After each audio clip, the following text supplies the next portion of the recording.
So welcome to the show. I'm Sarah J. Cross and I'm here to support you on your journey to becoming a successful product business owner with tips, strategies and stories to support and guide you through the good times and the challenges of running a product-based business.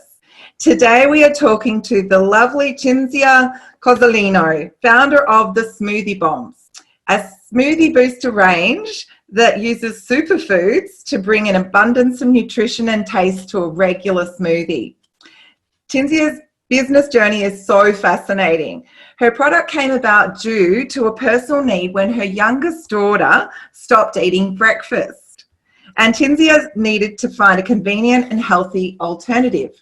So since then, Smoothie Bombs have gone on from being handmade in the home kitchen to being available in 9 different countries, including at the iconic US department store Macy's. Welcome, Cinzia. Hi, thanks for having me. I've been really looking forward to our chat so much. I just love the story of how your business started. Would you like to share that with our listeners? Yeah, I'll try and keep it nice and concise. The story is, like you mentioned, I had a really fussy teen who was driving me crazy. I had just done a nutrition degree, so I was really jam-packed full of all this great ideas about what to give kids and what to make them healthy, and my one was just a no-go. She wasn't doing what I wanted. And so that's how I kind of juggled a few things that I had in my kitchen, thought, what if I put them together? How do I do it? Came up with this kind of booster, Smoothie Bomb booster. And from there, it kind of like evolved, really. It just evolved. It grew. And she loved it. Look, she really started taking it on, and then her school friends started sort of asking me for some. And then I'd worked in the hospitality industry, so I knew a lot of people that owned cafes, and I kind of would give them some to try, and they were like, "We love them. Can we have more?" So really, it started off initially as this thing in my family, and me kind of growing it in the community that I was in St Kilda, in Melbourne. That's where it started, really. Yeah, that's an amazing story. And you know, being able to bring in your nutritional skills into something like this to solve a problem, and just starting off in your own kitchen, I mean, looking for a way to make sure your daughter had a healthy breakfast. I just think so many of us start small in our own homes, and then they dream about expanding the way you have. So tell us, when did you decide to go global, and what motivated you to take that big leap? Well, the global thing, I always had an idea that that's where it would go. Well, always, when I say, once I realised it was taking off here, I thought, I'd love to be able to go global, because I've got an older daughter that lives in the US. So to me, it made sense that I needed to do that. But I didn't actually sit down and go, right, I'm going to go global. Really, what helped me to get there was the internet, like social media, because really, to tell you the truth, I was contacted by a lot of these brands that brought me overseas. I didn't sit down and go, okay, I'm going to hit the US, I'm going to hit... what happened in actual fact is that they contacted me, which is incredible in itself. And that is amazing. Yeah, and I think it was based pretty much on the fact that they could see me on Instagram and on Facebook, and that messaging, they saw the kind of the amount of people that were coming in and using the product, and they just wanted a part of it. I think that's what's going on in this new day and age of business. People are getting it from, they can find brands anywhere in the world. I do it. I'm online and I'm like finding things, and it's not that hard to get them to you. So I think I was really lucky. I think that the product was appealing enough for these buyers from all these different places in the world to reach out and contact me, and it's been working. So it's I think I've been really lucky. Yeah, I think strategically you have placed yourself to be available and to be able to scale as well. I think a lot of people can be quite fearful of taking that big leap, especially when you're going to be producing, it's a food-based product that you have to produce it on such big volume. And starting out small is how most people do that, and then they're faced, like with what you've done, with a massive big scaling up in the business in order to get, you know, your product out there, and now you're actually stocked internationally, which is just amazing brand awareness. Exactly. Well, let me tell you how, because yes, I get it. If I was just a mum at home that had come up with this idea, and you're kind of building up a bit and you're putting it in stores and like, this is great. But then when you get a big order, what are you going to do? So I kind of scaled up in small bits. My first big order, I don't know if you know about this, was I got an order from the Prince of Dubai, wanted something like, at the time, this is back in 2015, he wanted like, I think it was 500 of each. We had the green bomb and the chocolate bomb. I think they got 1,000 of each flavour. And we were still at that time rolling, right? So that was like, when that order came through, I'm like, how am I going to do this? Not only the fact that we had to spend, I think we spent a week, and I got all friends in, everyone came in, of course with gloves and all the stuff we're supposed to do. We did it all hygienically. But to me, I did have that thing of like, if I'm exporting, I need to be doing this in the factory, not the way I'm doing it. I mean, it wasn't at home. I was in a commercial kitchen, but I just wanted to get the legalities of that done pretty quickly, because I thought, this is I'm scaling. I need to work it out. And that's when I went to start talking to manufacturers, and a lot of manufacturers don't like small they don't, and I get it. Look, now with my business hat on, I get why they don't, because they've got these machines, they've got these production lines, and you know that machine brings in a certain amount of money each day. So, you know, to do a small run and then trying to fit out those runs and the work involved, I know a lot of them just go, I don't want anything to do with them. We just want our big productions. They can make them price effective and all that stuff. So I get it now. But at the time I was like, why doesn't anyone take me on? I did find someone, and because I had that, that's when I started to go, okay, I can respond to these global emails and go, yes, I can do you know, and I also always say yes. I've got to tell you, that's one of my kind of strategies. Even though I think, how the hell am I going to do it?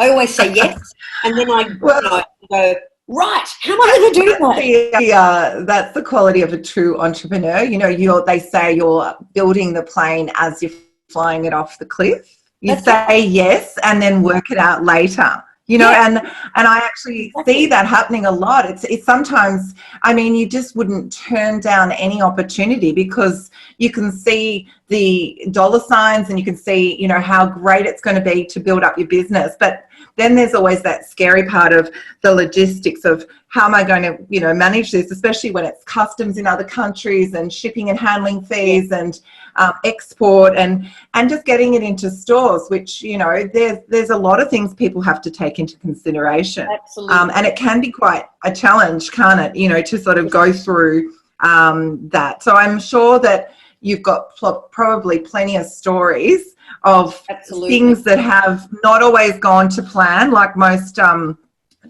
business owners. But when you're scaling up on such a big volume and such a big scale so quickly, you know, would you always recommend to say yes and then work it out later?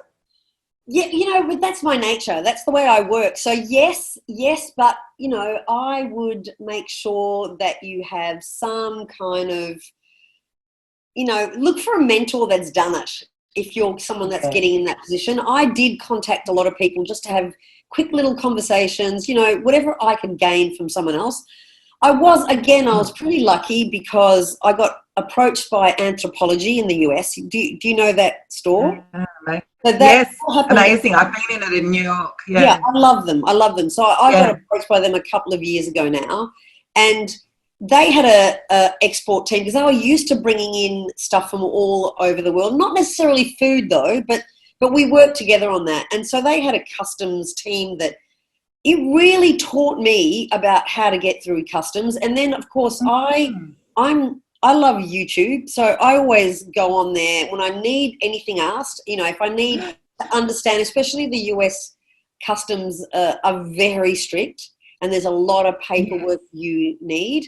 So, you know, I'd watch YouTube videos on how to do the exporting.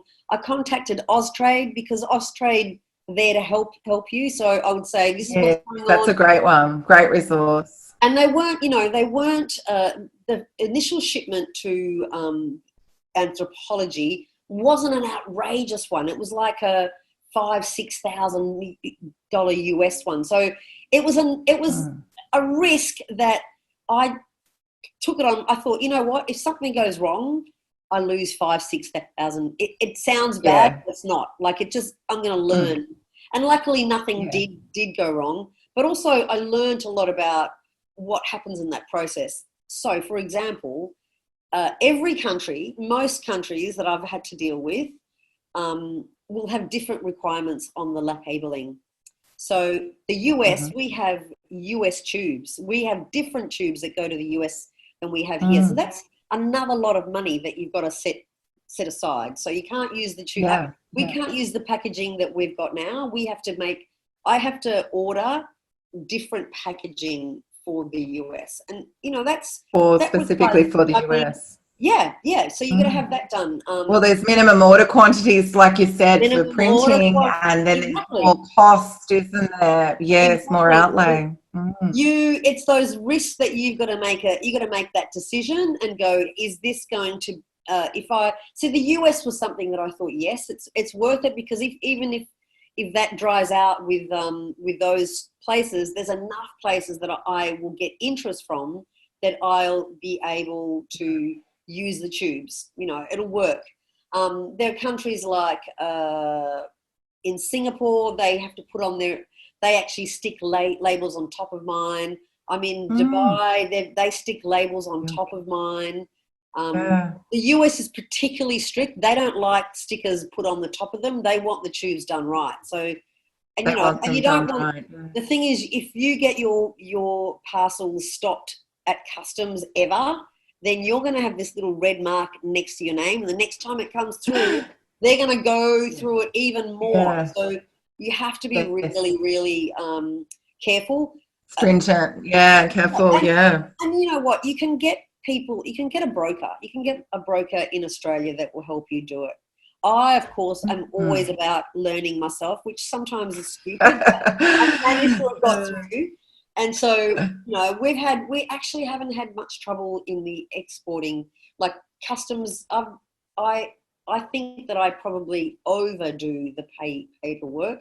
I put everything in. And also when it's something like food, you need to have an FDA certified manufacturer. And I've done that. I've had the manufacturer that's here get that certification, which I've had to pay for because they don't need it. So I've gone, if I pay for the certification, will you allow for the inspection to come through? And they go, yeah, sure. So there's a lot of hidden costs in doing it. But because America is one of those big countries that I really want to hit, I kind of, I'm just doing it.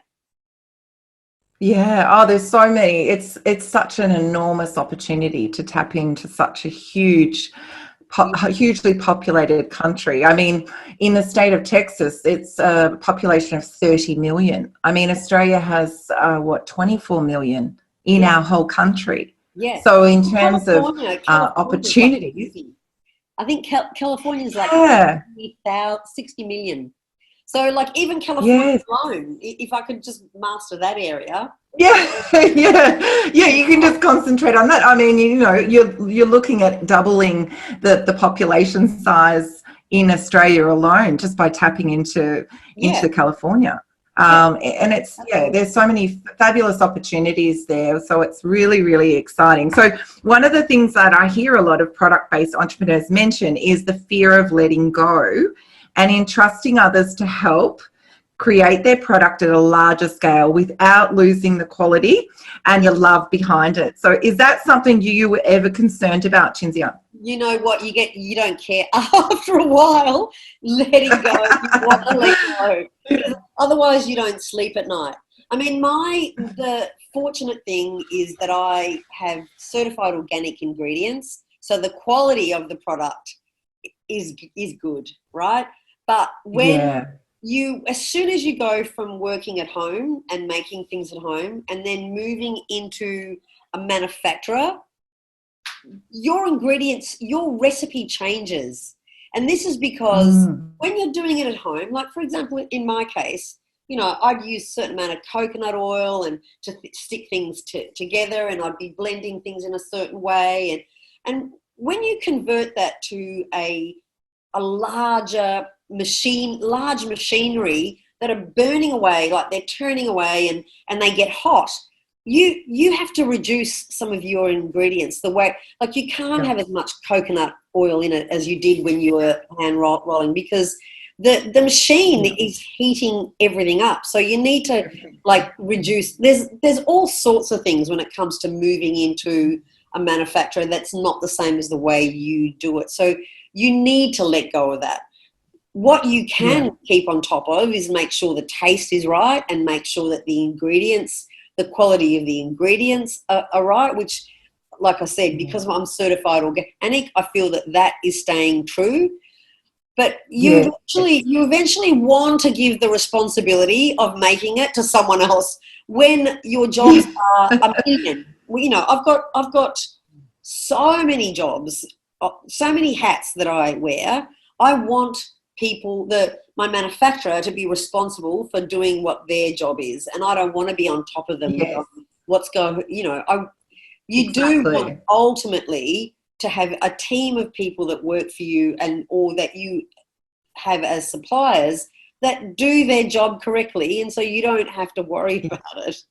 Yeah, it's an extension of your business when you recruit and have a team, whether it be, you know, a virtual assistant, or whether it be, you know, outsourcing your large scale manufacturing, anything like that. They become part of your business unit. But in order for you to be able to scale up, you do have to outsource. Like you said, you could not simply be able to produce anything like that, all these size orders that you've got, you know, with you and your daughter, you know, working in the business and trying to do that. So you do need to let go in order to scale up, which I just absolutely love.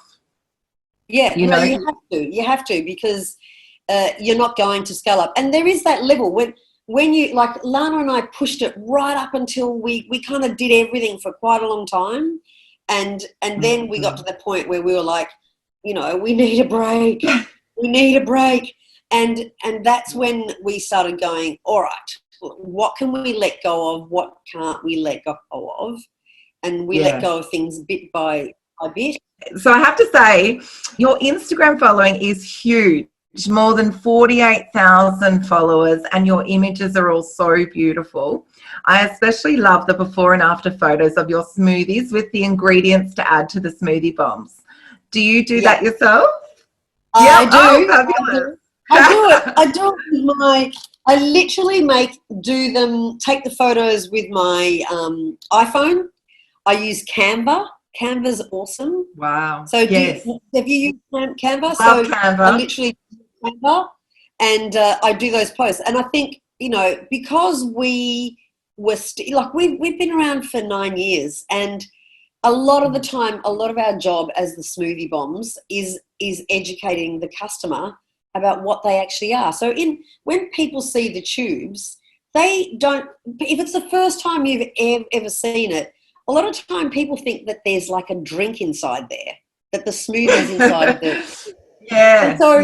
And even though we say it so many times, I'm like, you know what, I need to start making images that are really clear. And that's why in those shots I've got the tube there, the packet open, you can see a packet, and this is what goes in to make a smoothie, and this is what the end result is. And they've been really successful. Those photos that you're mentioning have been really successful. And about the Instagram, see, we started, because we have been around for 9 years, we started out in 2011, 2012, where Instagram was a very different beast to what it is now. Like now, gaining following is very hard. In fact, we've lost. I've got my own personal one as Nutrition Darling, and I've got 25,000 there, but I used to have 30. So the actual numbers have gone down, even a little bit with smoothie bombs, but not so much. But but they've been cleaning up a lot of the accounts, and I agree. And so yeah, I agree. it is incredibly hard to gain new followers now, unless you're a well-known influencer that That's will right. bring those numbers in. But I think the thing that we have to concentrate on now with things like Instagram is to really try and bring your voice more than ever and be you more than ever. Because you know 2-3 years ago you'd go through Instagram and so many of people's accounts looked the same. It went through a burst and it was fantastic, and then it kind of just plateaued.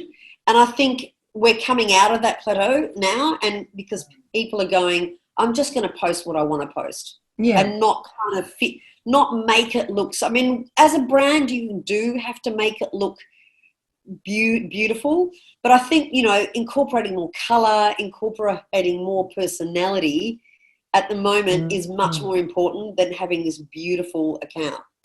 Yeah, and I went to an event talking Instagram and influencers, and some of them, like you said, have got phenomenal numbers but the algorithms change. It's now got a lot harder. You can't buy followers, the vanity followers, to increase things. That's all sort of changed a lot now. But they were saying, stories now seems to be the way to capture, new followers. Absolutely. And get the engagement happening with using the stories. Then they will click through into your feed, and your feed is more about, selling your product, showcasing the product. But people want to see behind the scenes. They want to see a bit of mum life.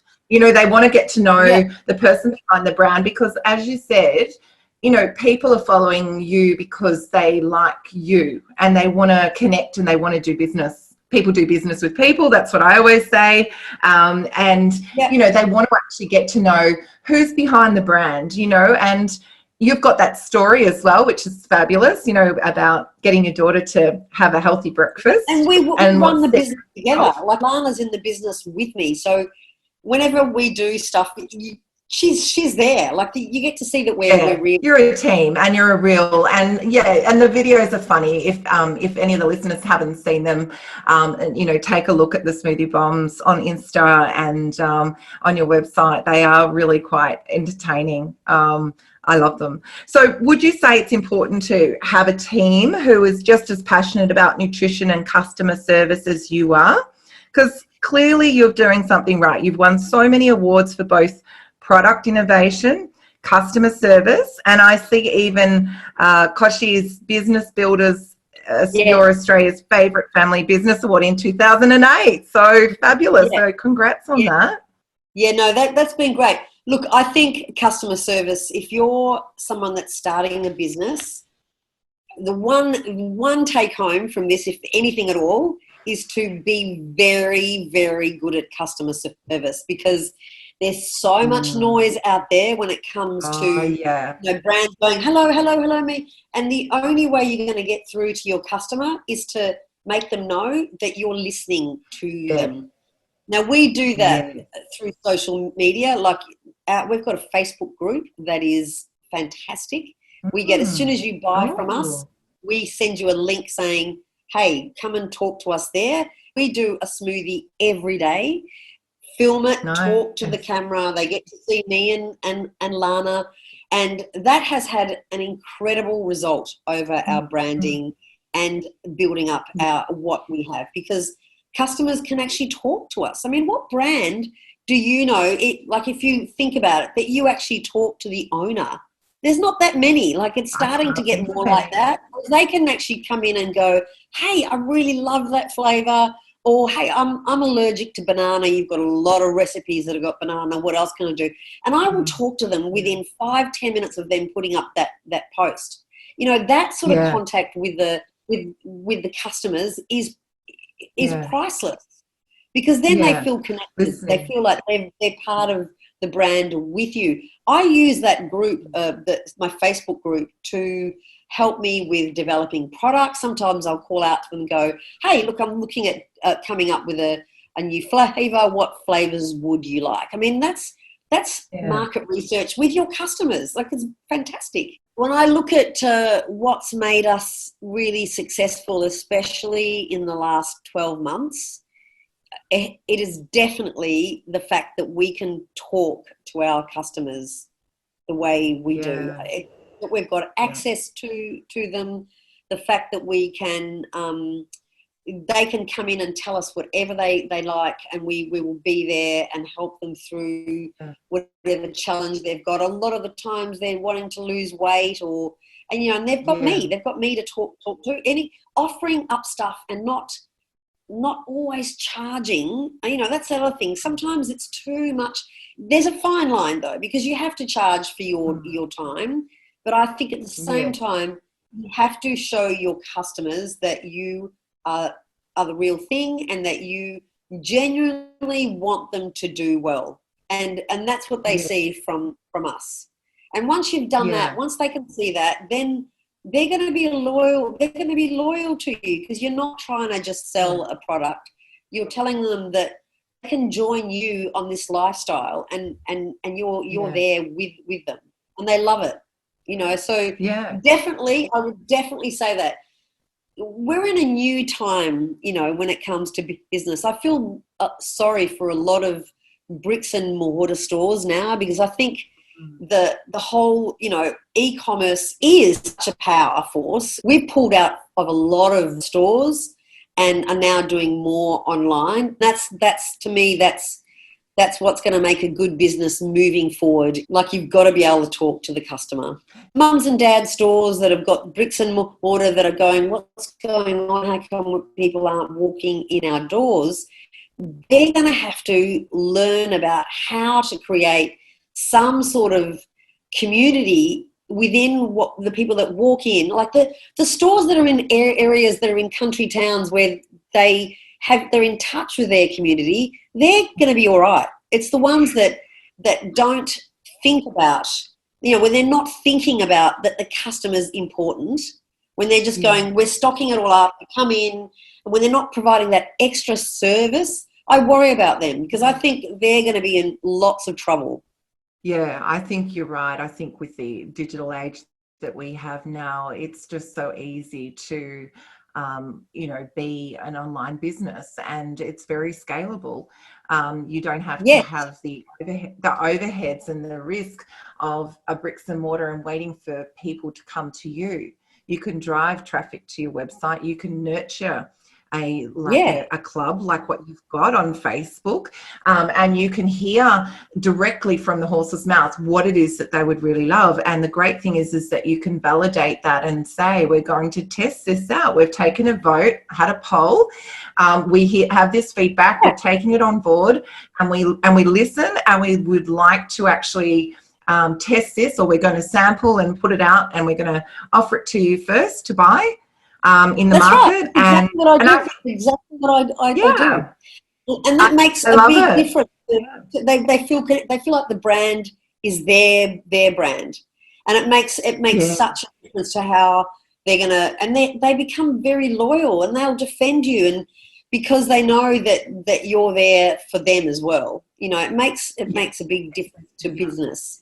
Well, that's what makes your business so successful and a standout. I think because your secret ingredient has been that you have provided that top level of customer service, and you've never swayed from that integrity of listening and standing behind your brand, and truly believing in what it is you're doing to help solve people's problems. Like you mentioned, if it's for weight loss, lifestyle, nutrition. I mean, there's loads of kids that go to school without eating breakfast.